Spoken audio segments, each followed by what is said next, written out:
This is an old tale about a young woman, Gerda, who, when she begins her adventure, is curious and coy in equal measure, having recently turned 12 years old.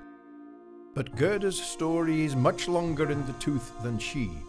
It's even older than her beloved Mormor, who often claims, with a twinkle in her eye, to have been around since Fleshgestei was first tasted. No, this tale starts long before they do, when Gerda's name was just a quiet thought amid newly budding flowers, and the devil had been cast away from his virtuous brothers for his arrogance and cool, cruel heart.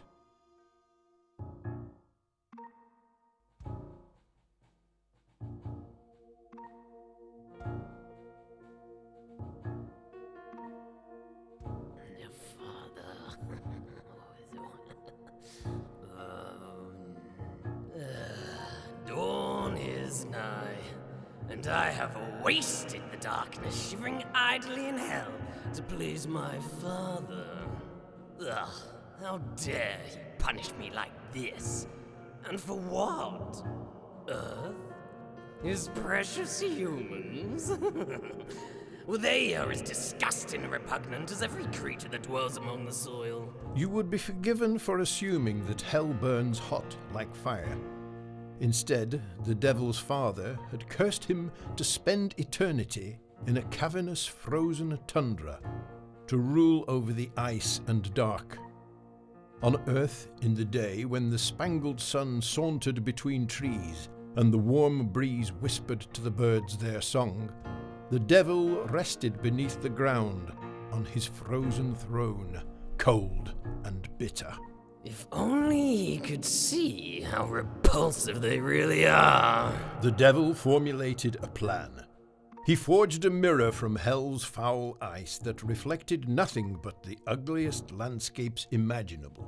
If one possessed even the tiniest speck of impurity, in the mirror they would appear distorted and unrecognizable, a vile caricature of their true selves. And the devil believed that all humans were impure. This will show him. I shall take this mirror, forged from hell's filthy ice far and wide across the globe. It'll twist the darkness it finds there, showing how wicked even the most pious human can be. My father will rue the day he cast me out. I'll corrupt his rivers and streams so that they run black with sin. I'll destroy his forests and meadows so the plants rot with finite shame. I'll show him how abhorrent, how ungodly his earth really is, and then I'll be welcomed back. Then I will join my brothers once more. The devil rallied his demons, repulsive beings that festered in hell's dank depths, rather like mold in a cellar. He gave them the soiled mirror, instructing the demons to trample and traverse the earth with it. But demons, listen hard and listen clear. You will keep this mirror out of the heavens. Perverse creatures. You play with foul magics beyond your deranged and witless comprehension. This mirror was cast from the ninth circle of hell. Who knows what sort of damage it may inflict should it venture towards the Himmelskbu. When you have finished defiling all earthly good, you must bring this mirror back to me. I shall amass what it has seen and take these reflections to my father. Do you hear me? Do you hear me? The creatures hungrily agreed. They pilfered the mirror from the devil's hand and streamed across the globe in an oozing, muddy flow.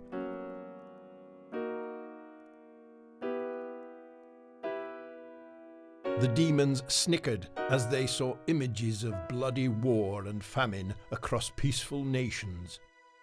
They chortled as they polluted landscapes and sullied scenery. But what gave these heartless creatures the most joy was seeing humans warp and twist, watching hatred stain their reflection and distort their features. However, spending so long with this hellish mirror infects even the most sadistic of night's creatures. Its dark deformities seeped from its frame, poisoning the demons until they were enthralled with madness. So, one night, they stole away and decided to take the mirror up to the angels. When the devil heard of their plans, of course, he tried to stop them. No! You have no idea what this will do. Listen to me!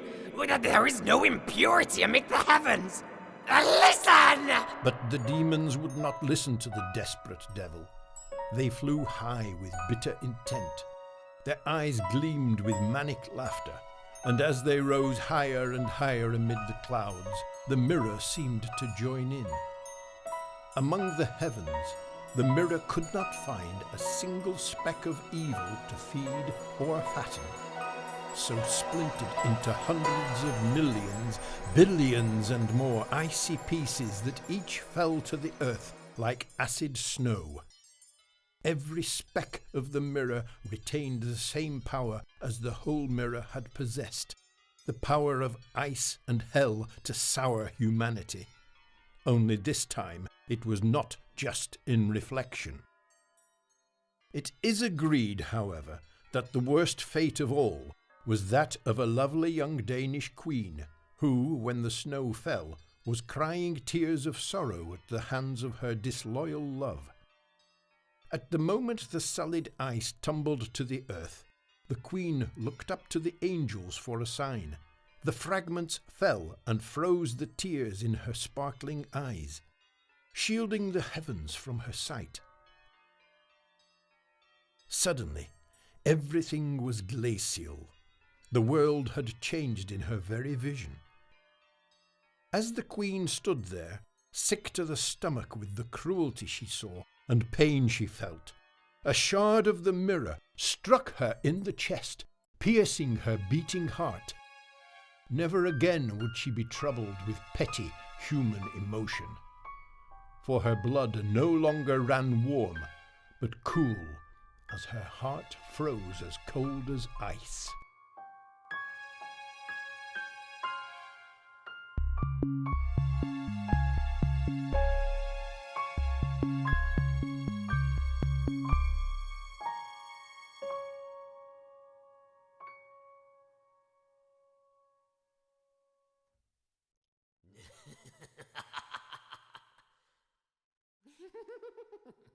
What is your name, frozen mistress?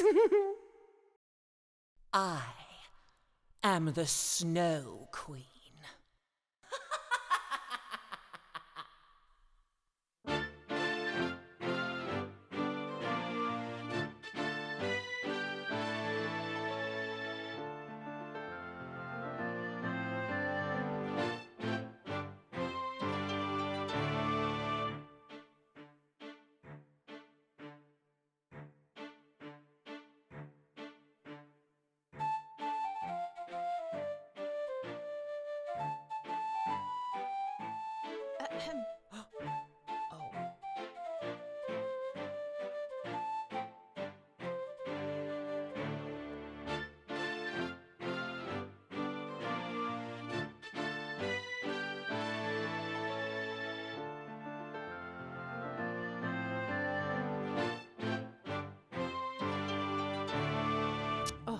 Come now, the pair of you, stop sulking. You're acting like spillbarns. Babies. No one likes getting scolded, Mama. I cannot imagine so, Petal. But your fa and ma would not have been telling you to off now if you weren't up on them roofs again. Oh, swarming between attics like overgrown honeysuckle. And in this weather. But...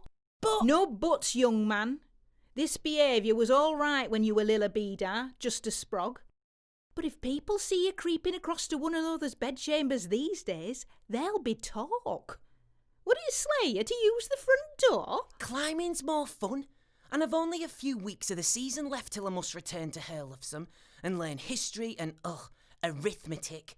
I need all the fun I can get. We simply cannot wait for the weather to settle or the neighbours to sleep, Mama. Besides, it's only a bit of snow. A bit of snow, Gerda? A bit of snow? Hold a heat for here. A bit of snow? Have I taught you nothing, Barn? Snow is dangerous. I suppose it is slippy. And cold. And it gets stuck in my mittens whenever we make snowmen. Sneemen are the least of your concerns, my child. Do you hear that howling wind? Well, it's hard not to. It's terribly loud. Do you see the flurries that cowl the window? Yes. They look ever so much like bees, don't they, Kai? Great white fuzzy swarms of them. Wasps more like. Look at them all buzzing around. They're vicious, mighty vicious. Don't get too close, Gerda. They might chase you, buzz, and sting you. Nake. It is not the little frozen bees you must worry about, but their queen. Their queen? Mama, have you been on the aquavit again? It's not yet noon. Oh, that's the best time to drink it. It's got more flavour in morning. The Snow Queen. My farmer used to sing a rhyme about her when I was little. I can't remember how it went. Flurries and flusters and frostbite and fog, her bitter heart's is cold dream. That's it. She steals away betwixt your bilbo, the legend of the Snow Queen.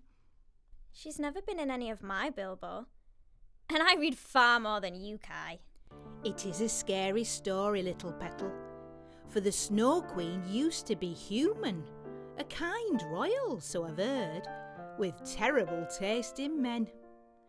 She had her heart broken. It was pierced by a shard of ice that made her see everything ugly in the world, distorting all that was kind and good.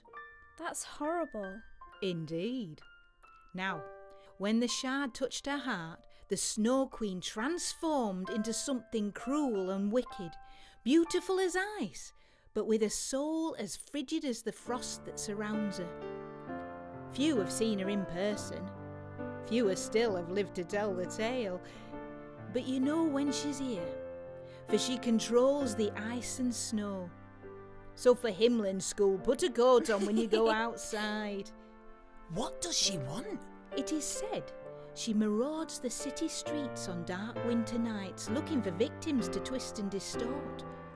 When she finds somebody she wants, the Queen commands her frost to blind them like a swarm of bitter frozen wasps, just as you said, Kai, until the snowflakes melt and all that person sees is anger and hate.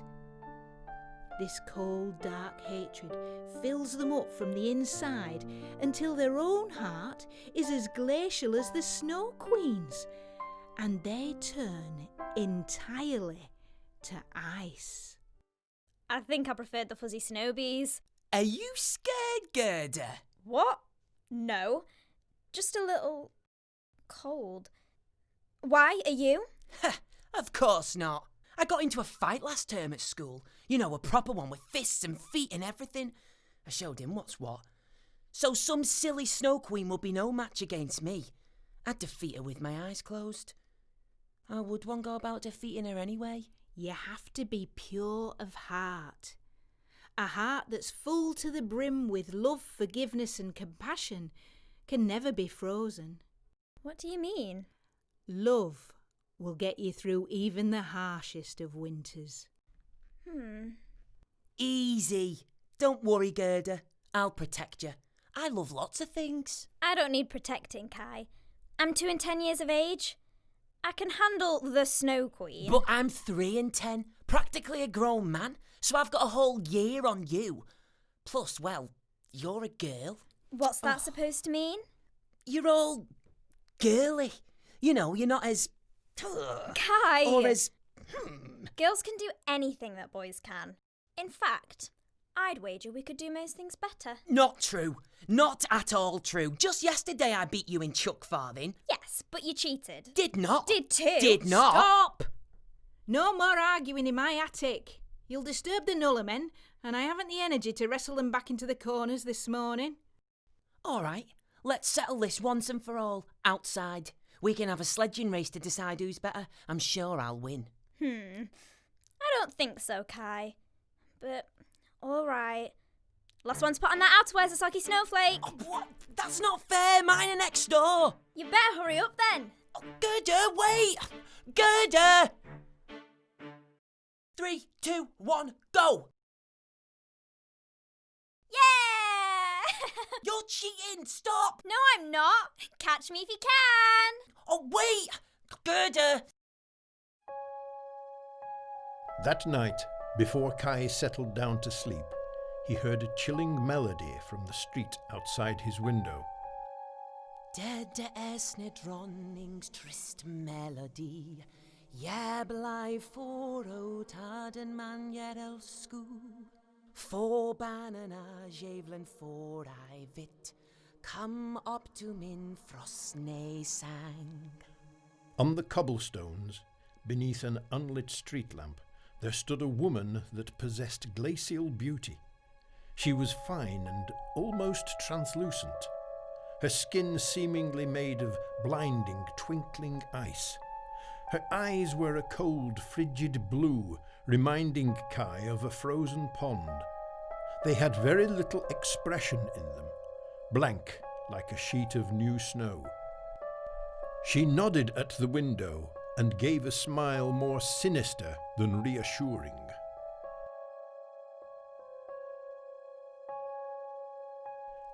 Kai felt his eyes sting. Ah! What is that? It burns like cold fire. I can't see. And then a pang in his chest. No, it hurts. My heart. Please. Kai keeled over in pain as he felt cool tendrils creep across his sternum and ribs like little silent frozen footsteps before wrapping themselves around his heart and squeezing. Please.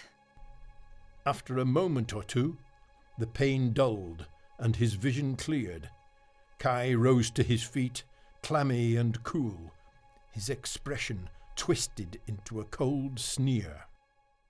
Ugh. Why on earth have I been wasting my time in this slovenly dump? When tomorrow comes, I am leaving all of these dullards behind. The next morning, Gerda, now following her parents' instructions not to climb across the roof, knocked on Kai's door to see if he wanted to come out. Not particularly. I have much better things to be doing. Packing, for one. Packing? What are you talking about? You don't go back to school for almost another month. Stop being silly and come on. Kai scowled, but did as he was told. I fancy sledding again. How about you? Or are you still a sore tabor from yesterday? Are you still a sore tabor? I didn't lose. You're just deluded. And you clearly rigged the race. I bet you dented my sled or put rocks on my course. Robinane. Kai? What's put you in such a bad mood this morning? Perhaps I'm just sick of your delightful company, Tulfies. That's too bad. Because you stuck with me. Now, did you want to build a snowman? No. Call on the neighbours' children and have a snowball camp? Not if you are going to be there.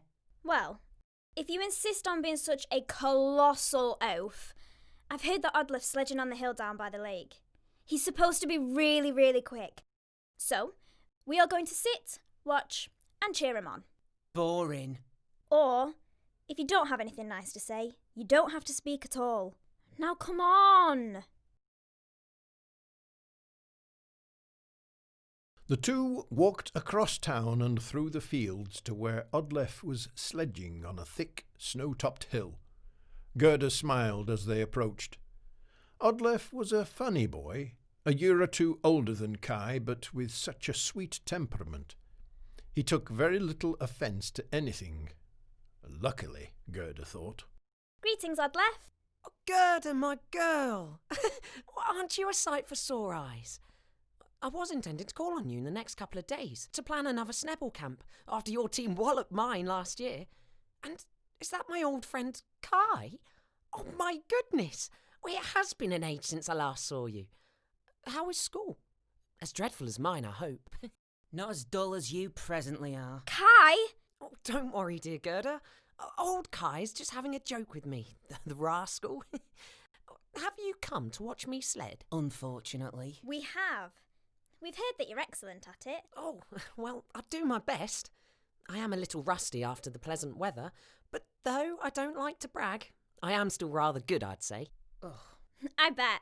I've heard that they're planning to hold an international sledding competition over in Davos sometime in the coming years.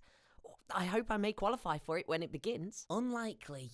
Of course you will, Adlef. Show us what you've got.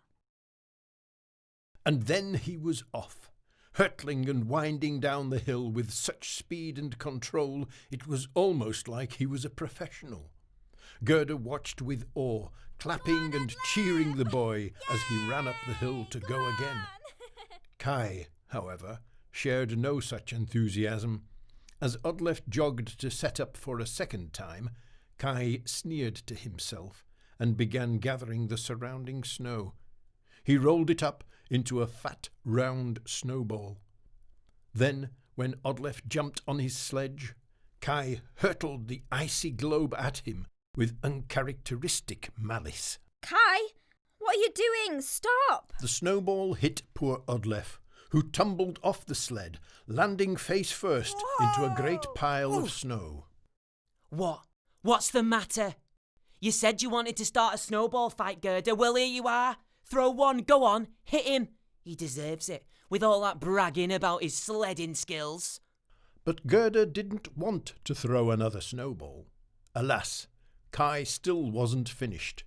As Odlef began to get up, the fierce boy sneered and started to roll another snowball, bigger and fatter than the first. Kai, no! You're going to hurt him! Quit it! Oh, you're gonna hurt him. Oh, quit it, Kai. Quit bleating, gal. I'm sick to death of you. You're so dull. The boys at my school are much better company. They're not vatnesses like you are. Little gutless Gerda. You never want to do anything fun. Kai! Girly, gobby, gutless Gerda. Watch as he topples again. Stop it. Now! Gerda pulled on the sleeve of Kai's jacket to stop him throwing the snow. Angry, Kai hurled the snowball right into Gerda's shocked face. Don't tell me what to do. You mean nothing to me. A large sleigh pulled by 3 huge reindeer crossed the snowy fields and began to approach. Gerda gasped at the sight, catching the attention of the leading deer, who glanced at her with large, doleful eyes. I know a place that is cold as the ice. Watch, I'll take you there. With no control over his movements, Kai began to walk towards the woman, eyes blank and unseeing. Open your eyes wide, do not blink twice. Their souls are beyond repair. Kai? Kai, no! Gerda tried to follow her friend, but found that she was suddenly stuck in a heap of thick snow. Flurries and flusters and frost-bitten fog, my bitter heart's ice-cold dream. Kai! I steal away betwixt your bilbo. No legend, I am the Snow Queen.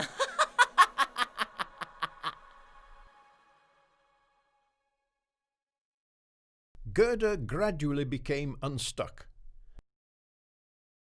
Taking a deep breath, she wasted no time in heading in the direction she'd seen Kai and the sleigh go, determined to find her friend and get him back to his senses.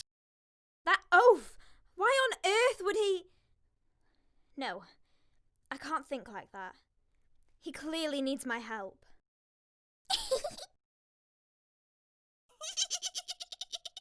All right, I heard you that time. Who's there?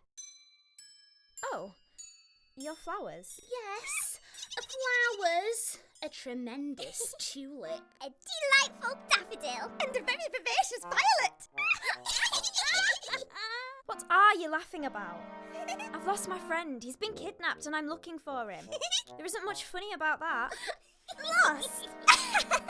Yes, lost. Little lost girl, who are you looking for?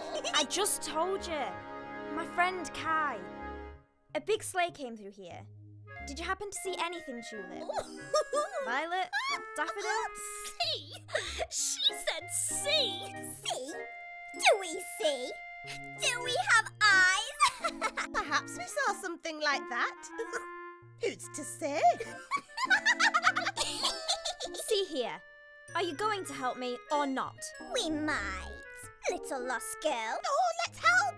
It'll be fun! Well, if we did see something like that, where did it go, Tulip?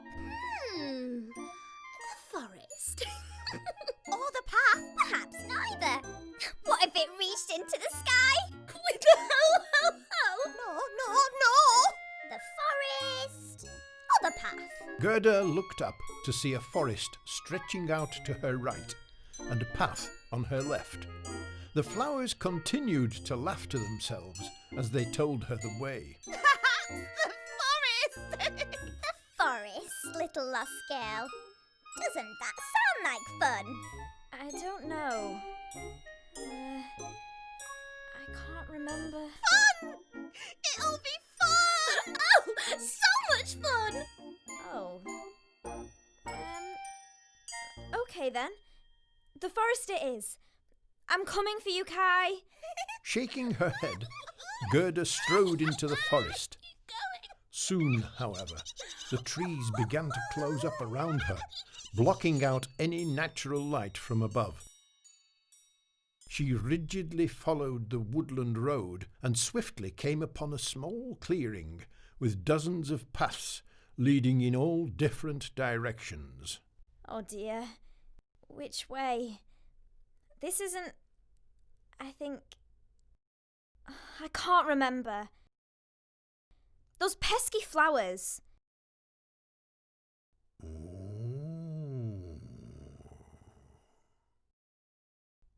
Oh. You see, again, nobody here but the forest.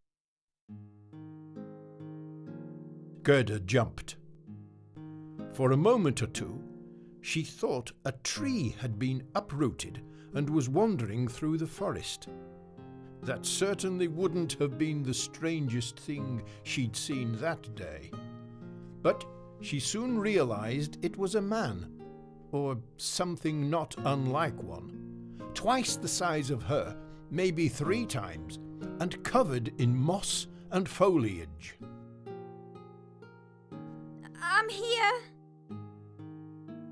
Oh my. He had a family of hedgehogs nestled about his person, and a restless red squirrel running across his shoulders. His beard, Gerda thought, resembled a bush or shrub, and wrapped around him like an ivy scarf. This was the woodland sorcerer, and though he may look fearsome, his voice was warm and friendly. The flowers told me we had a visitor. I confess I didn't quite believe them.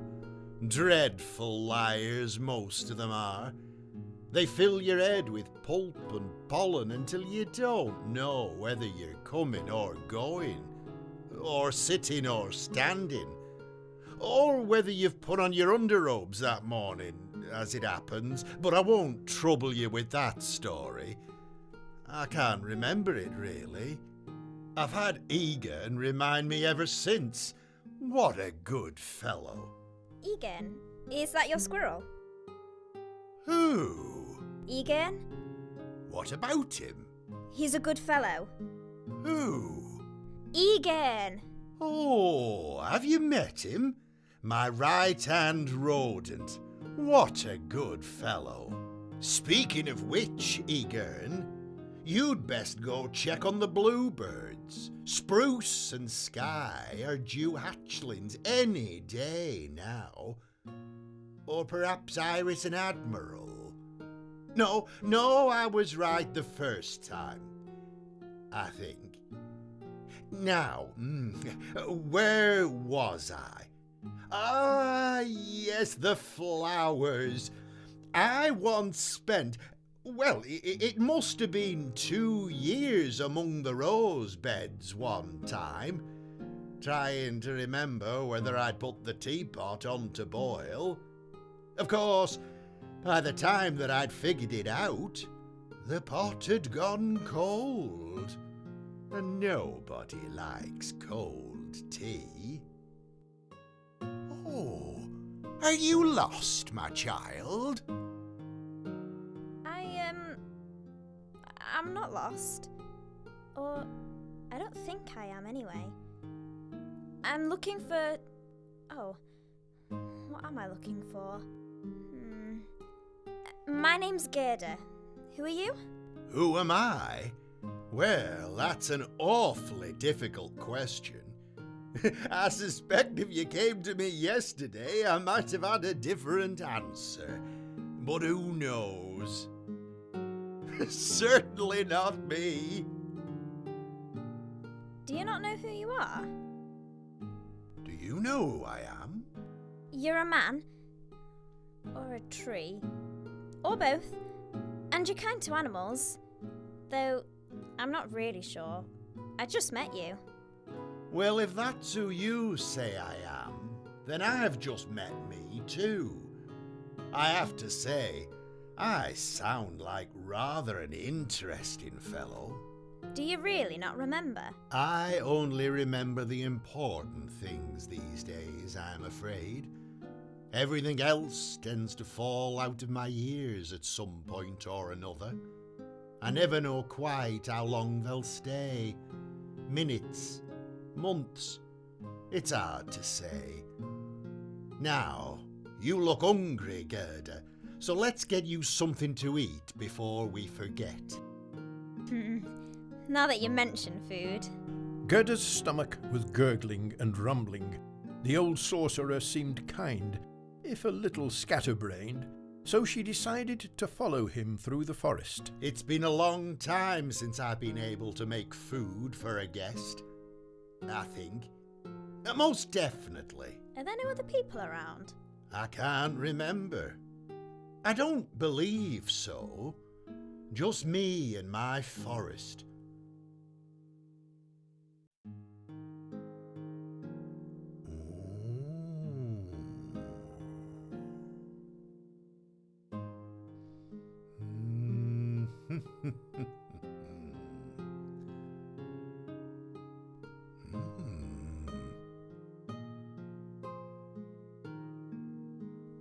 I knew a girl like you once, many years ago, my own daughter. Where is she now? Oh, she's been gone a long time. All of my family have. Oh, you still remember her? She is one of the few things I'll never forget. But fear not, Gerda. I also still know how to make a positively magical stew. Does that sound good? It does, yes. A magic stew. Well, I'm not one to overstate my own talents, but I have been known to dabble a little in the more arcane of arts. Wow, you can do magic. Can you show me some? Show you some what? Magic. Oh, well, I am not one to overstate my own talents, but I have been known to dabble a little in the more arcane of arts. I think you just said that. What? It doesn't matter.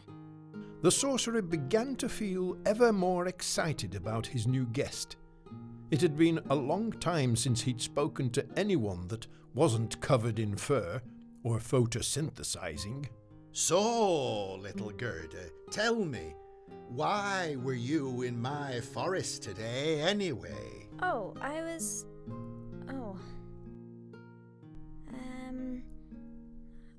on a walk, I think. And then those flowers. Yes, the flowers sent me the wrong way. Oh, no. The flowers can be very silly sometimes.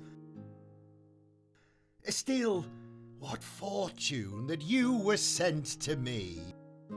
Before Gerda could reply, Egan shot out of the trees like a crack of lightning, running across the forest floor and scampering up the sorcerer's leg onto his shoulder.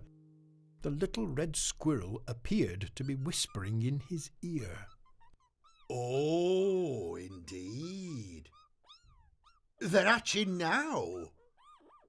Yes, I can imagine they'd be very stressed. Well, there's no need for that tone now, is there? Spruce and Iris? My goodness, when did that happen? No wonder Admiral was so out of tune this morning. Poor fellow.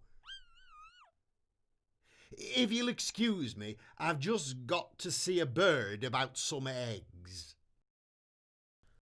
After a few minutes sitting and waiting, Gerda's attention was completely captivated by a brilliant bundle of humming forget-me-nots. Looking at the flowers made her feel warm inside. She had an irresistible urge to walk over to them, but when she did, they began to sing. Forget me now, forget me not.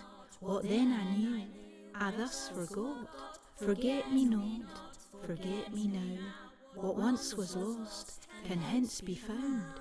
Little lost girl, certainly you have forgotten your way again, haven't you? I have not. I'm waiting right here until that tree man comes back. See? I remember. And I'm not lost. I can't get lost if I'm not moving. Forget me now, forget me not. What then you knew, you thus forgot. What have you forgotten, little lost Gerda? Nothing. Nothing!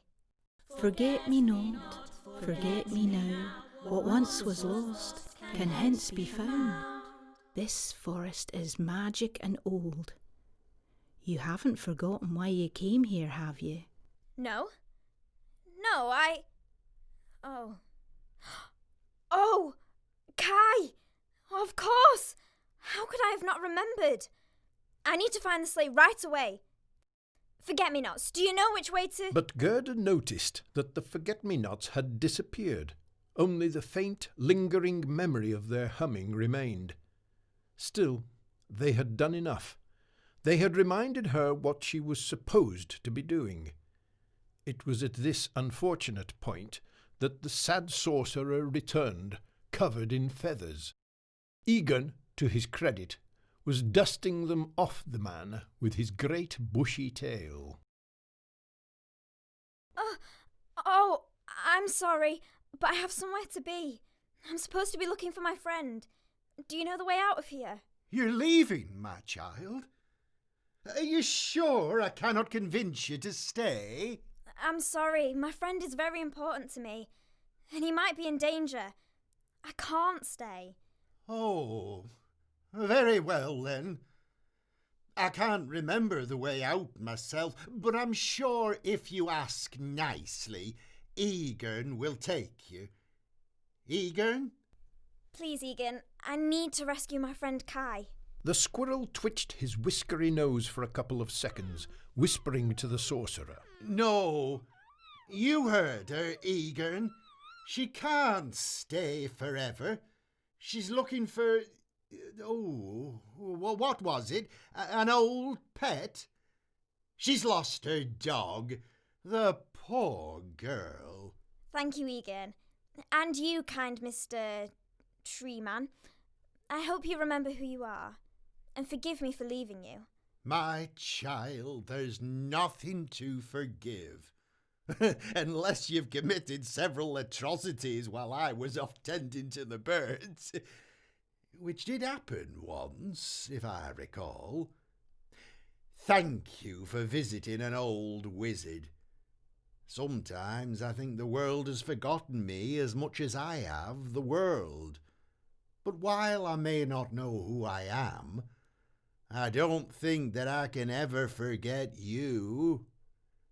Now, you had best leave, Gerda.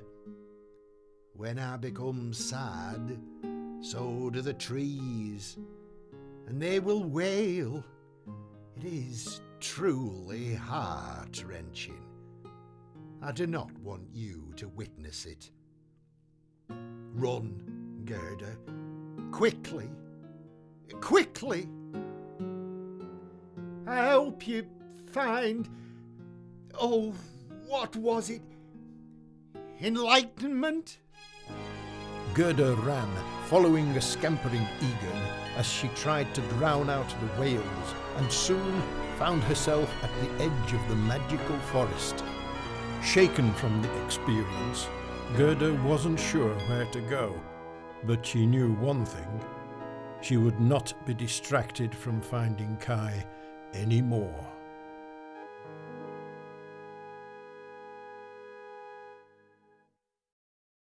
By this point in her journey, Gerda was exhausted. Getting lost in the woods really takes it out of you. Looking around, Gerda spied a particularly soft and fresh spot of grass beneath a large rowan tree.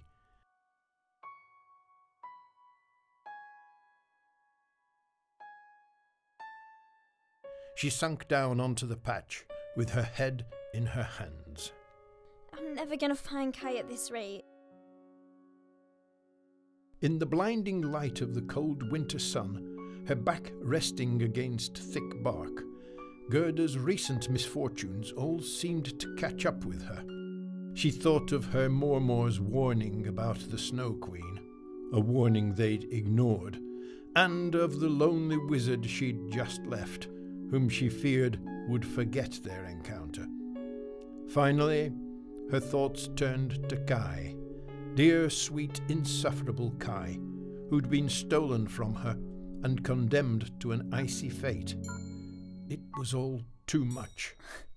Gerda began to cry. And cry she did. Gerda did not realize that her body was able to contain so many tears. It was a sorry state of affairs. Droplets fell from wet eyes to her soggy cheeks, rolling off the jowls and onto the protruding roots of the rowan tree.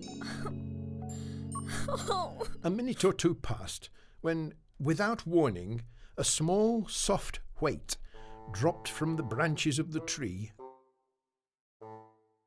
Gerda jerked her body up in surprise. All right, all right, all right. What do we have here then? It was a great black crow, bigger than any Gerda had ever seen. He had bright eyes that held a mischievous twinkle, and a beak she swore wore a crooked smirk. She didn't even know that crows could smirk. Goodness me!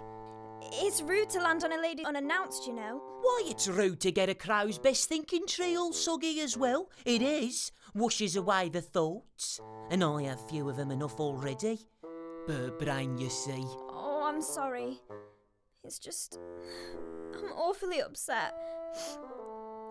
I suppose I should consider where I'm crying, though. I'll move.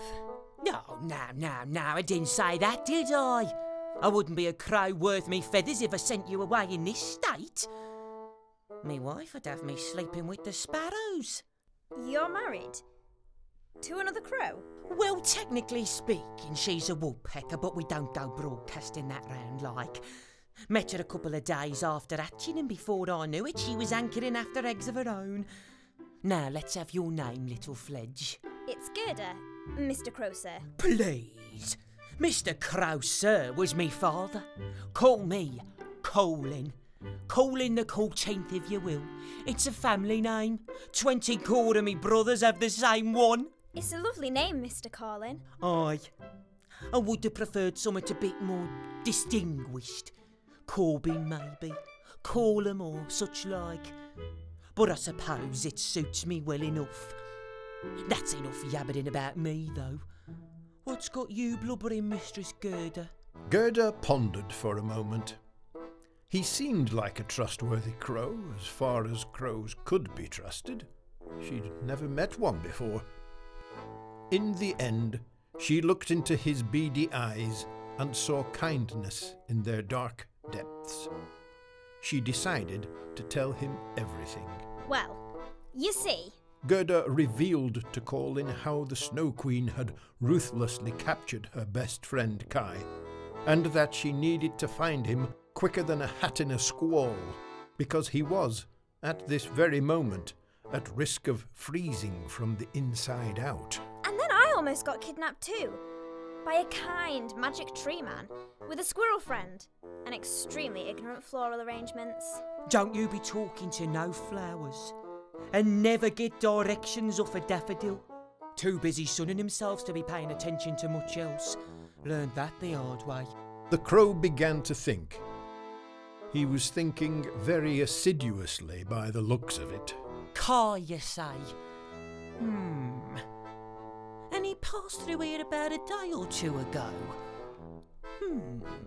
What is it? Have you seen him? Let me up back into me thinking tree now that it's dried off a bit. There's something there twisting and twirling about me noggin. I can feel it. Come on, follow me. See if you can act as a bit of inspiration.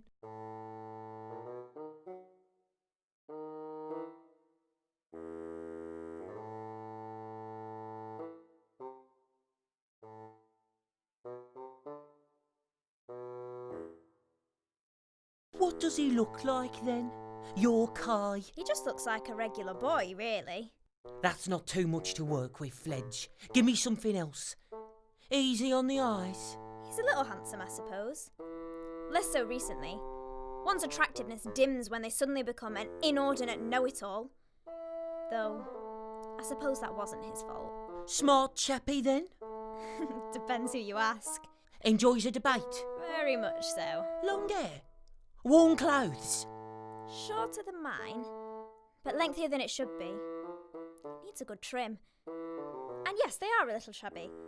But that's not nice of you to point out. By Jove, I think I know where he is. You do? You really think so?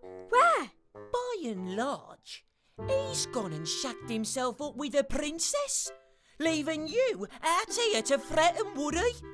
I'm right inclined to go give him a piece of my mind. A princess? No, I thought she was supposed to be a queen. Not a queen, yet. Not for a good couple of years, Mistress Gerda.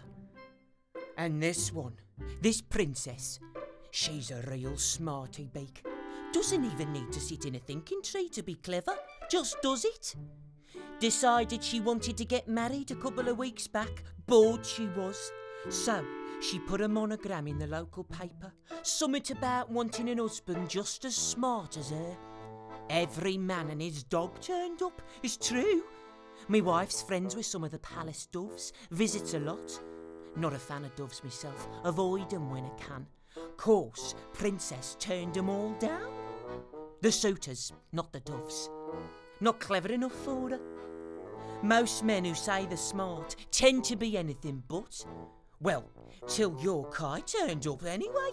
Married him right on the spot. Pardon? Kai's married? And he didn't even invite you to the wedding. Oh, I've got a couple of things I'll be saying to this gentleman.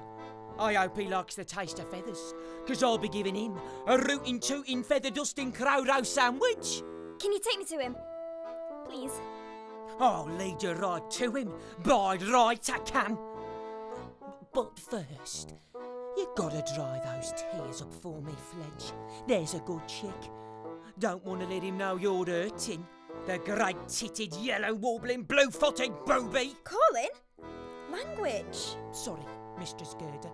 Got carried away, I did. This way.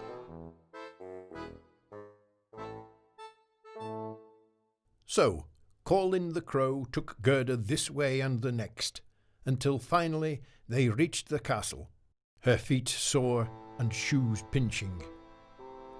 If Kai was living there, then he had certainly done well for himself.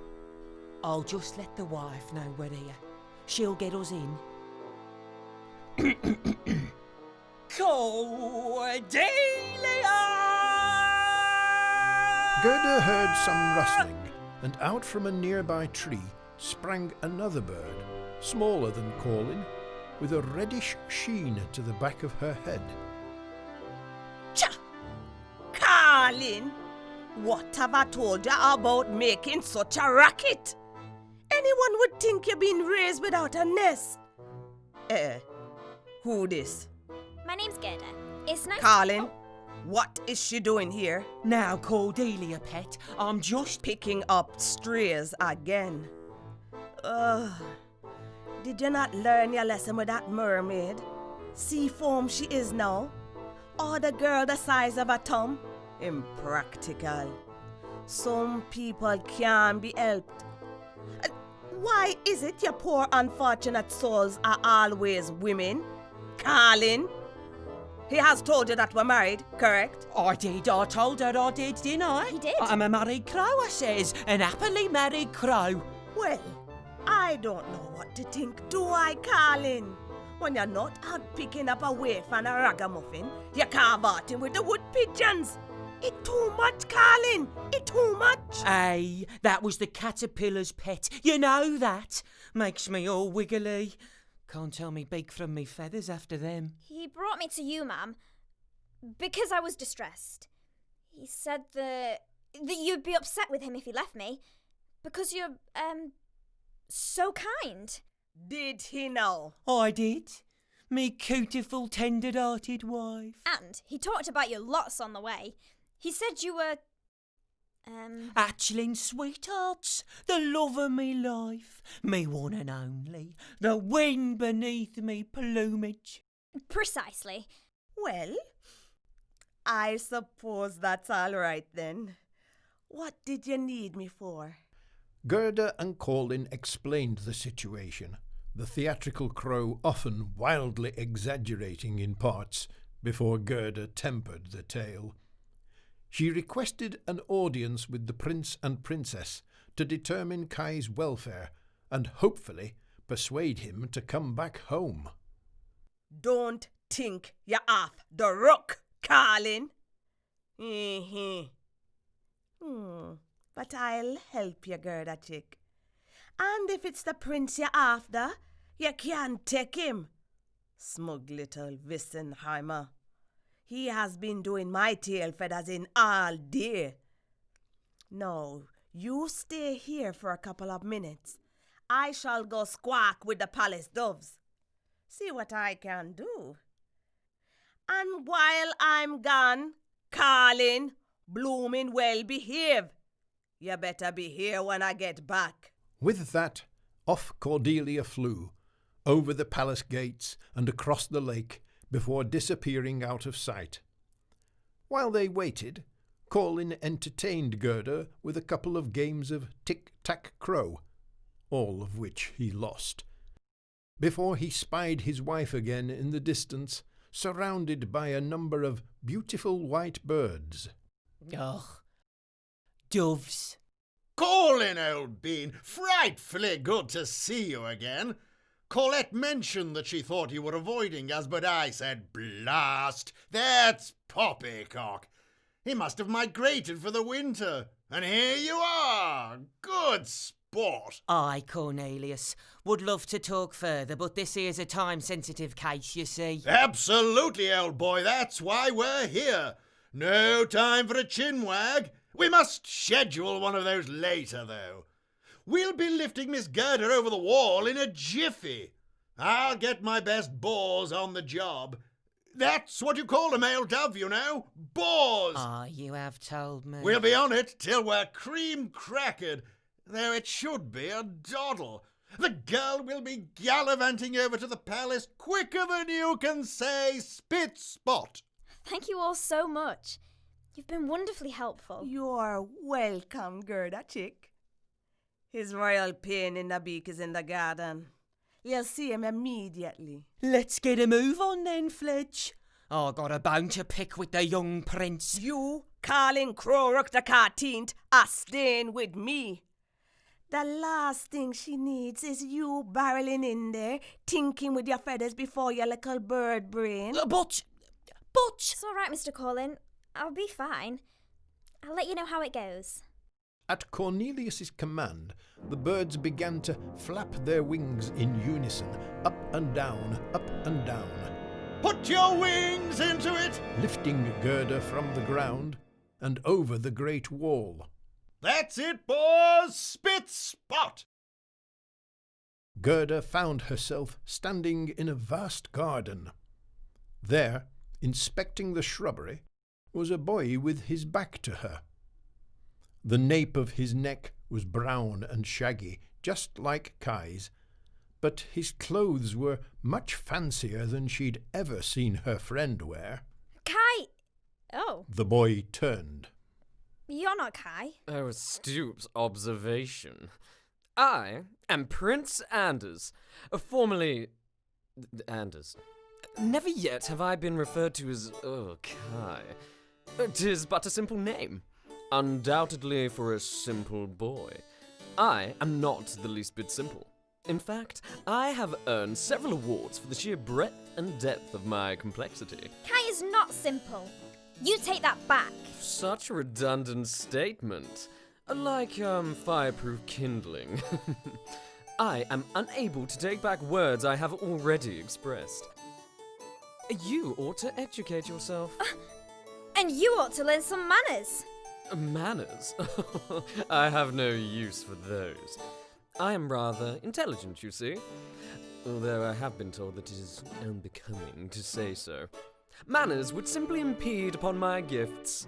I feel I need to announce my aptitude to appease less wise individuals like yourself, so that you don't feel indisposed when you are unable to follow my superior line of conversation. And I tend to be the smartest individual in a room, so I rather trust my own opinion. Your cheeks appear to be turning a startling shade of red. You, mister, are the rudest, most arrogant, most... Temper.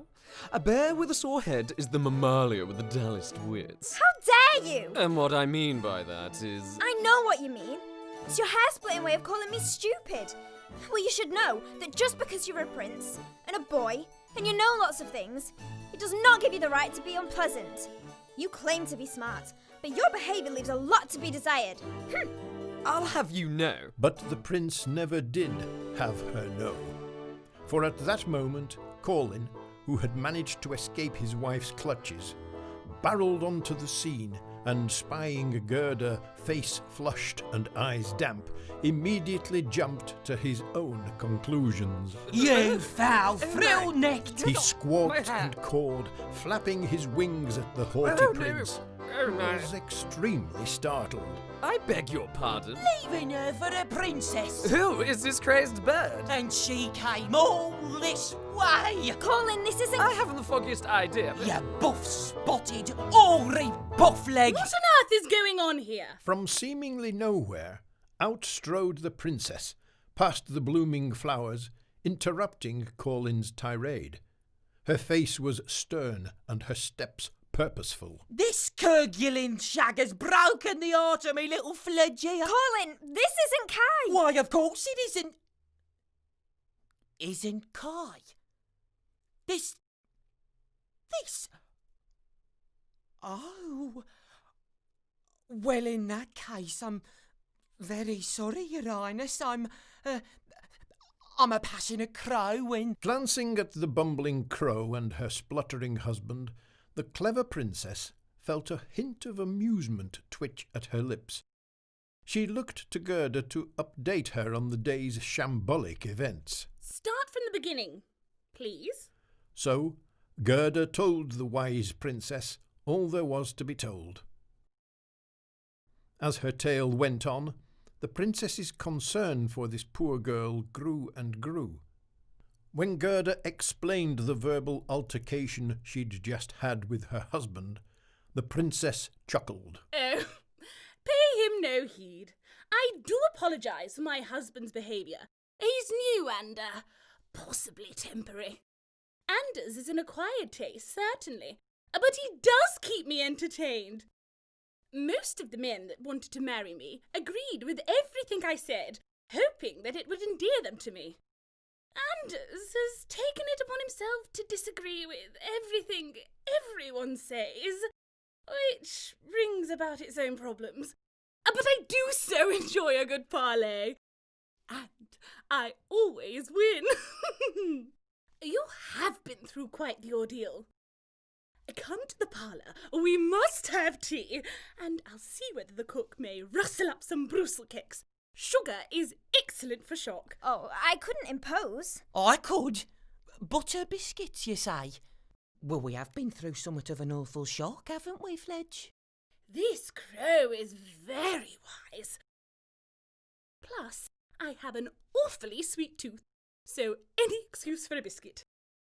While we are there, we shall consider whether we are able to determine young Kai's whereabouts. I'm positively certain that with my supreme intellect and uncanny investigative skills, I will find your half-witted friend within mere minutes. Anders, please, what did we discuss after our last games night with the Swiss Confederation?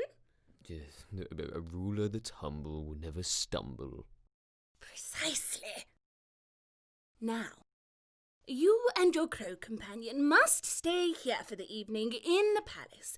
You look simply exhausted, and I fear you will never find your friend if you don't stop to rest. Stay in the palace? I bet Cornelius has never done that, has he? Cornelius sleeps in the dovecotes with the rest of the doves, Mr. Corlin. Spit spot. The next day, Gerda wore a new hat and woolen mittens. The princess gave her a fine golden carriage to travel in, and a coachman to assist with her expedition. Statistically, the best chance of finding your simple friend would be continuing to travel north. I have briefed your coachman in case you are incapable. Thank you. I think. Goodbye, sweet Gerda. I hope that you find your Kai. Gerda wished farewell to the princess and the prince. To little Cordelia, who nuzzled her cheek with newfound affection. Goodbye, Gerda chick. Good luck. And then finally came the hardest farewell of all. I'll just accompany you out the gate. You know, get you going and the like. Maybe I should come with you. Make sure you ain't getting up to no trouble. Colin, your place is here, with your lovely wife. Aye, but she can spare me for a couple of days or so, though, I thought. I've been up in the tree, you see. Colin, I'm going to miss you. I'll never forget what a brave, honourable and loving little crow you are. No, well, Mistress Gerda, I wouldn't go so far to say that, but... Oh, goodbye, little fledgling. Come give an old crow a visit every now and then, eh? Nothing would make me happier, Mr. Colin, sir. Gerda soon began to move, waving at the friends she was leaving behind.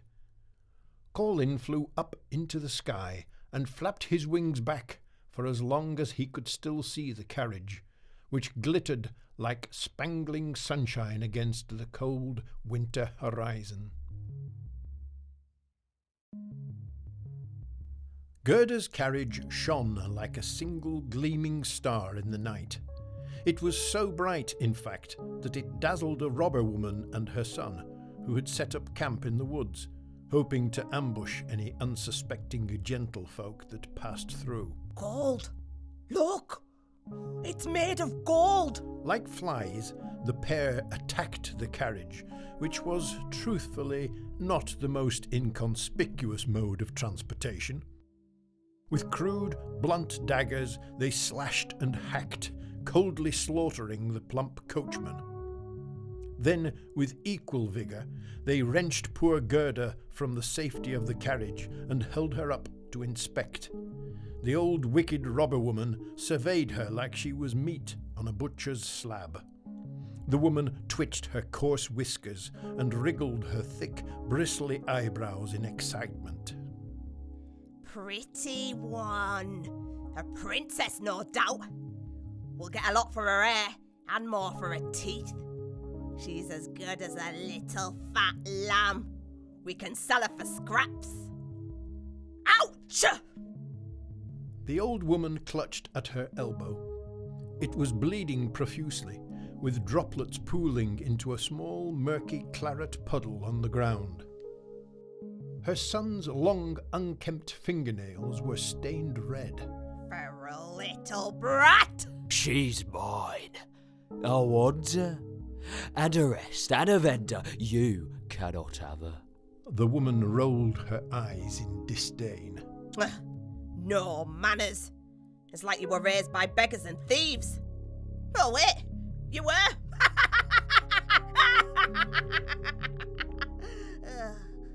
All right, take the girl.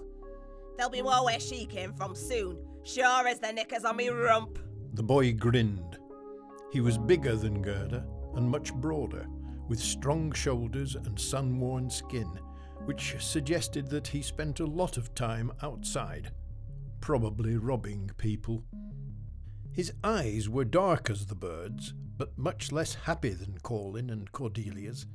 They seemed almost blank and empty. It made Gerda a little bit sad. Keep me happy and they won't kill you. Now, are you truly a princess? No, I'm not. I did just meet one, though. Are you going to hurt me? Or kill me? Now you know I'm not a princess, like you did with the coachman. No. If I wanted to kill you, I'd have already done it. And my mother will not harm you, nor the men in the village. Come along, phony princess, with me.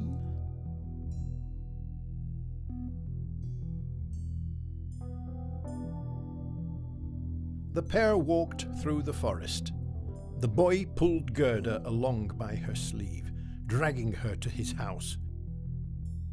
Finally, the snarling trees began to thin, and they came to a large clearing filled to the brim with misshapen wooden huts, each much too small to comfortably house a family.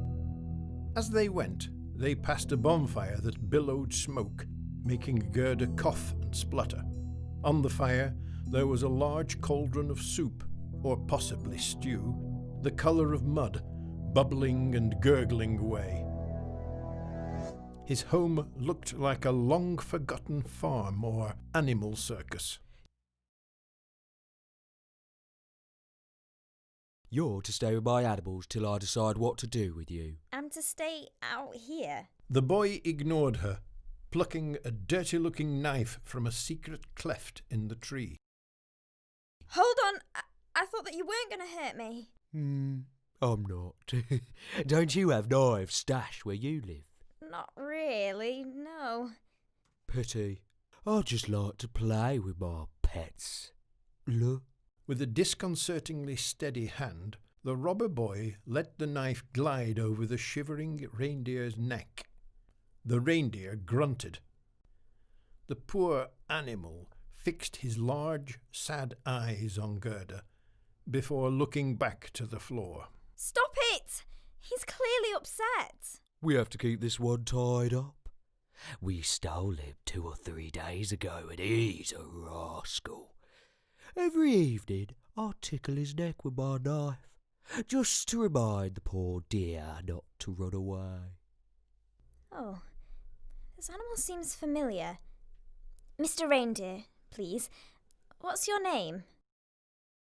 She asked you your name, Fleabag. I said stop it. Stop waving that around. If you're not going to hurt anyone, put it away. You're being needlessly cruel. The robber boy lowered his blade, scowling. That's better. It's no wonder you demanded my company. It's clear that you haven't got the first clue about making friends. You don't flap knives around, and you don't call people nasty names. Whether he's got fleas or not, that's his business. Gerda crossed her arms, frowning at the surly boy. It was silent for a moment or two, until, surprisingly, the deer lifted his head up and spoke. Paul doesn't have fleas. Paul's a clean reindeer. Paul likes lots of baths. Oh, really? You have a name? Paul is Paul's name. And it has been for all of Paul's life. It has. As far as Paul can remember. Paul doesn't like it when you scratch his neck with a cotton carver. Well, I don't like it when my pets try to run away from me. It hurts my feelings. When I treat them so well too. Look how careful I am with the blade. One slip and whoops, it's all over. But that's only happened once or twice. And it was never my fault. They moved, I swear it, sliced their own throats. Poe's sorry about that, but Poe reminds you that Poe belongs to the Snow Queen, young master. The Snow Queen? Do you know where she's headed? When Poe was stolen, Poe thinks she was on her way to Lapland. Poe drifted off to take a drink from the stream. Poe was supping from the water when Mistress Queen and her new boy left poor Poe in the forest. Not for very long. I took you soon after. I'm ever so sorry for your trouble, Poe. It sounds like you've had a terrible time. Poe has. You mentioned a boy. Was his name Kai by any chance? Poe couldn't be certain of it, but Poe thinks so. Goodness me. Kai is closer than he's ever been, and yet so out of reach. I just wish I knew that he was all right. The robber boy froze at Gerda's earnest plea, his heart constricting a little in his chest. He'd never felt guilty before. He didn't like it, not at all. After a moment or two, the boy spoke. Do you know where Lapland is, reindeer? Lapland? That's where Poe was born and bred, young sir. Running around in all the huge gleaming valleys with all Poe's reindeer brothers and sisters. Some of them are famous now, they are. Working with Mr. Kringle to get out presents every year on his flying sleigh. Listen, I'm going to do something for you. But afterwards you can't ever call me cruel again. In the early hours of the morning, all of the men of the village leave to hunt. Hare and deer and nasty little creatures like that. Deer? My darling mother stays put to guard the children. But she always drinks from the same old tonic bottle every night by the fire. If we spike the bottle with poppy juice, she'll sleep the night through, and you can sneak away before the men come back. You're letting me go? Really? Yes. Thank you. You're not so gruff, are you? The boy tried not to flush, or make the girl aware of these new, fluffy, compassionate feelings that were bubbling up inside of him. He had a reputation to maintain after all. Oi, don't you go spreading round that I'm soft-hearted or out like that. Nothing of the sort. I'm just fed up with you. Seems like you're more interested in prancing round with Kai than becoming my pet anyway. It's all you've talked about since you arrived here. I have better things to do than listen to you blabber on about your stupid friend. I would never dream of claiming such a thing about you. But thank you. Thank you so much. You don't know what this means to me. Nor do I care. And you, reindeer, despite my peculiar urge to tickle you so many more times with my blade, I shall loosen the ropes so that you can roll back to Lapland. But only if you take this girl, Gerda, with you, right to the Snow Queen's palace, no less, or I'll come find you, and we can play with my knife some more. Do you understand? Poe understands, young master, sir. Poe is most grateful. Yes, well... Slightly choked up with his newfound streak of compassion, the robber boy darted off to his mother, who, now the men had left, was settled near the flickering campfire, ready for her watch. Stealthily, like a nighttime heron, The robber plucked a small pouch from his right pocket, which contained a dusty brown powder. He sprinkled this powder into the neck of his mother's favourite bottle. What are you up to, brat? Not a thing, old hag. I'd sell you for parts, but you're more trouble than you're worth. Needy as your father, right before he was trampled. He had the right idea. Rather death than live with you. Oh, I remember it well. He kept crying out, "A horse! A horse!" I knew there was a horse. 3 of 'em. Royal ones, too. I was trying to get a bit of compy from the toffs. They pay out well, you know. Some light maiming would be my weight in gold, especially if I was holding a baby at the time. Didn't expect your dad to jump out in front of me like, but hey-oh, he's always a few peas short of a casserole, your father. Enough of that, old bat. Is it not time for you to take your nightly medicine? Wouldn't want you popping your clogs before dawn. Well, pass me my tonic bottle then, useless boy. The boy passed his mother her bottle. After a couple of sips, her eyelids began to flutter rapidly. It's looking after you, imp, that does this to me. Your shenanigans have worn me out more than I thought they had. Sweet dreams, crone. I'll show you, crone. But before she could get the words out, the wicked robber woman fell into a slumber so deep, not even a herd of thundering reindeer could awaken her. Night-night, mother. Lord knows you need your beauty sleep. Gold.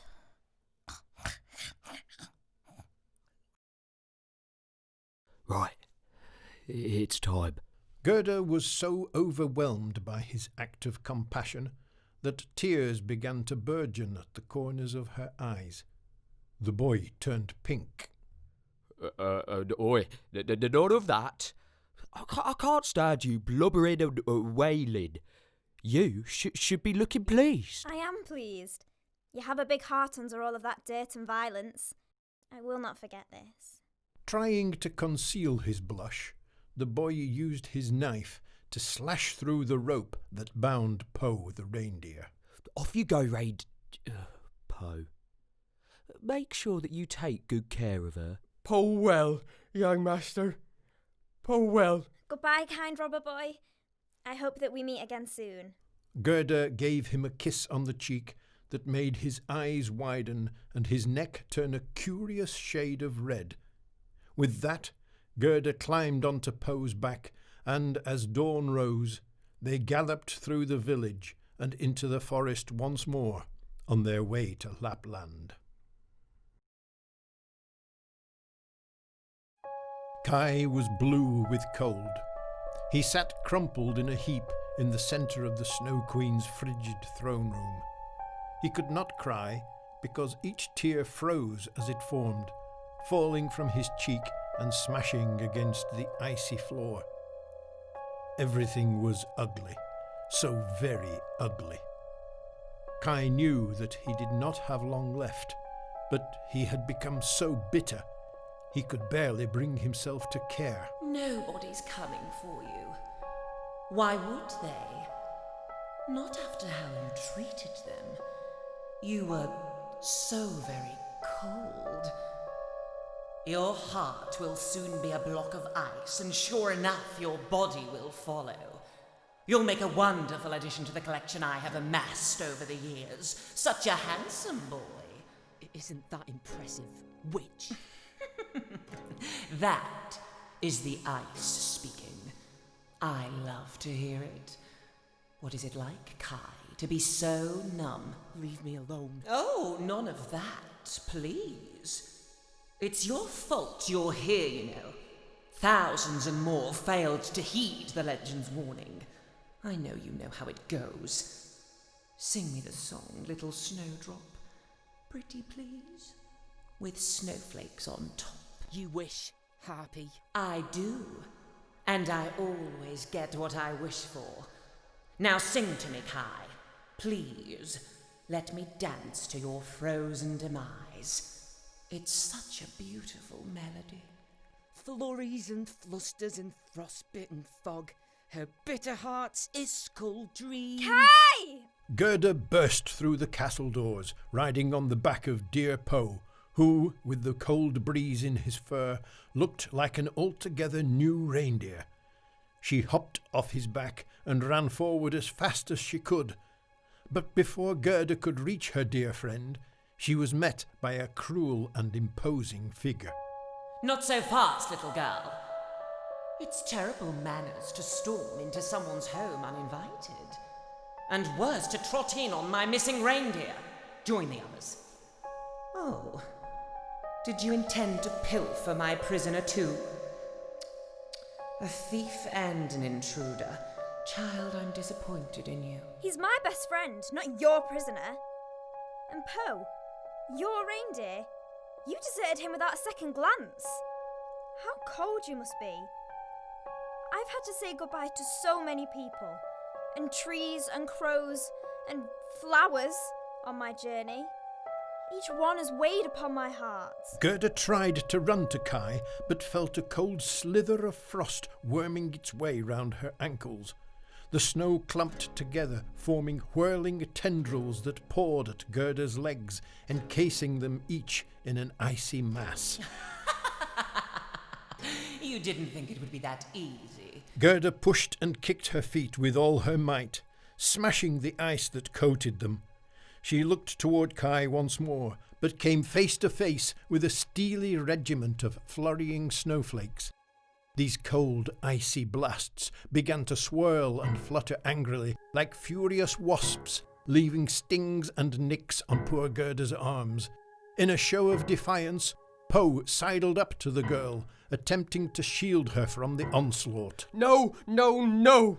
Po won't let you, no! If you know what's good for you, reindeer, you'll leave and join the others. No! Po won't let the Snow Queen hurt Mistress Gerda, not if Po has his say. Mistress Gerda is loving, kind, standing up for Po, forgiving Po for helping the Snow Queen take her friend. Po will stand up for Mistress against the ice and snow. If that is how Po goes, Po goes! I was always partial to venison. Ignore her, Poe. She's trying to frighten you. Who do you think you are? A trembling little miss clutching the back of a cowardly reindeer. One of my own, no less. Oh, quite the fearsome pair. Truly, I'm shivering. Oh no, you are. I don't feel the cold. Young girl, you ask how cold I must be to reap your festering souls and sow the seeds of frost. My heart is ice. I have endured naught but hate's bitter chill for the last 1,000 years, and you are far too late. The boy is about to join me. No. Kai! You can go, little girl. Take the loathsome reindeer with you. But I want to watch as you abandon your friend. Let the cold and dark seep into your heart like it has his. Never. Oh, give it up, Gerda. What are you gonna do? Time is ticking. This storm is growing angrier by the second. You must make your choice. He dies and you live, or all three of you perish. It's of no odds to me. And the best part? I get to see it all unfold. This blizzard doesn't touch me. I am the coldest thing here. The frozen tornado enveloped Gerda and Po. The more they barreled into her, the more Gerda realized that these were not ordinary snowflakes. They looked like burning glass, pulsing and moving individually as if they couldn't quite settle on a shape. Gerda could swear that they were grinning at her, an acidic, gleaming white smile that she knew would haunt her dreams. The whirlwind of snowflakes seemed to fill the entire room, slicing every inch of her bare skin that it could reach. Po huddled against her further. Go away, Gerda. Leave. I want it to end. And I don't need your help. You're just a stupid little girl. I told you, Kai. Girls can do anything that boys can. In fact, I'd wager we could do most things better. Gerda felt struck and angry. She knew that it wasn't her Kai speaking, but the Snow Queen. Still, it hurt. She had come all this way to rescue him. She loved him. Wait. Love. Mama, she told us... Oh no, what did she say? Something about... a heart? You have to be pure of heart? That's it. You're not getting out of here. I'm tired of your incessant tattering. No wonder your friend came to me. He came to you because you blinded him. Kai never would have left me otherwise. He's my best friend and we... That's it. Poe, you said it earlier. Clever dear. Love. Love and forgiveness and compassion. What? Gerda stared between her friend and the Snow Queen through the harsh, raging blizzard. Ribbons of scarlet blood poured from her skin where the shards had cut her open, but Gerda felt no pain. She simply gently scratched her fingers between Poe's trembling ears. They will get you through even the harshest of winters. Kai, I forgive you for leaving, and for how you treated me, of course I do. And I love you. You're my best friend, and I love you more than anything else in the world, even when you act like an arrogant snotvelt. With or without the glass in your eyes. She turned her gaze to the frigid queen. And you, I forgive you, Snow Queen, for all the horrible things that you've done. I'll show you that compassion even though you couldn't do the same for your love so long ago. I forgive you for everything. As Gerda said these words, the icy flakes that surrounded her stilled. Slowly, frozen shards began to thaw, trickling to the floor like rainfall. The Snow Queen collapsed to her knees, clutching her chest. What? What is happening? Gerda? Kai's voice, warm again, without the frosty chill that previously tainted it, rang out. Gerda thought it was perhaps the most joyful sound she had ever heard. She ran over to her friend and hugged him tightly, encouraging Poe to join in. Gerda, and oh, you found a reindeer. Oh, how lovely. Poe thanks you very much, Master Kai. Poe thinks you must be a very important person to mean so much to Mistress Gerda. At that, Kai burst into tears, clutching his best friend and the puzzled but happy reindeer. Though, if you asked Kai about the day's events, he would later deny that it ever happened. My head, it's all muddled. I thought I saw hellfire, but it was all frozen ice. Where have you been all this time? Where have I been? Kai looked around, confusion marking his features. Oh, how chilly it is. And who's this? He looked over Gerda's shoulder at the beautiful young woman crouched down in the wet. The Snow Queen, or perhaps something else now. Someone else. I feel cold. I'm cold. Positively icy. The frost that surrounds me, for the first time since the devil's curse, I feel it. And it is marvellous. Isn't it marvellous? Gone was the bitterness. Gone were her cruel, frozen features, her glacial appearance. In their place, a smile that warmed the pair from the inside out, one that reached her eyes, which were now overcome with emotion. Look, I have gosehood. See how my skin dimples and prickles. Watch the hairs rise, it's wonderful. Gerda, Kai, I am sorry for all that I have done. I thought I was beyond saving. But the world is beautiful again. And you, young Gerda, you have given me the greatest gift of all. A second chance I'd thought was lost beneath the ice. Oh, well, it was nothing really. I had a lot of help. And well, speaking of things we lose, Kai, last one to Momo's is a tricky tulip. Oh, what? That's not fair. I was frozen 10 minutes ago. Well, you better start warming up then. Come on, Poe. You can't ride a reindeer, that's cheating. Kai ran after his best friend and the galloping deer, desperately and fruitlessly attempting to catch up with the pair and bespeak his victory. And the Queen? She thawed what was left of her icy castle, and the water pooled in the cracks of the hardened ground, creating fresh, bounteous soil. In its place sprang a field of wildflowers that hummed and sang and swayed in the warm breeze. Her warmth and love oozed from her body, awakening the frozen sculptures she had kept, people that had similarly believed themselves lost long ago. As their hearts softened and the ice that encased their eyes melted, each one was in awe as they saw the world beautiful once more.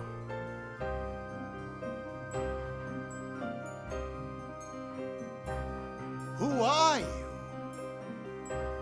Me? Oh, I don't quite know.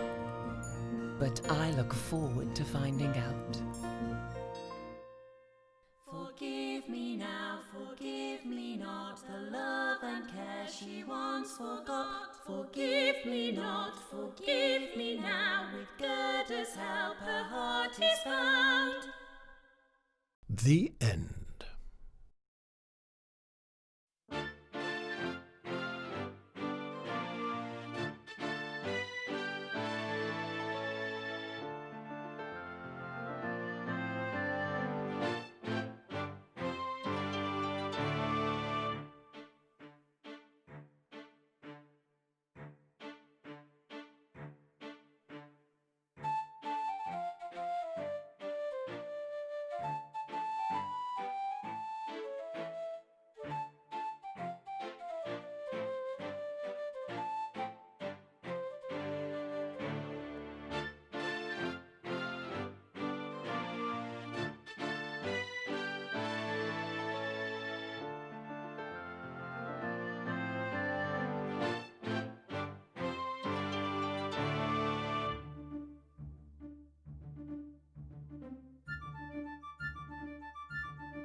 it.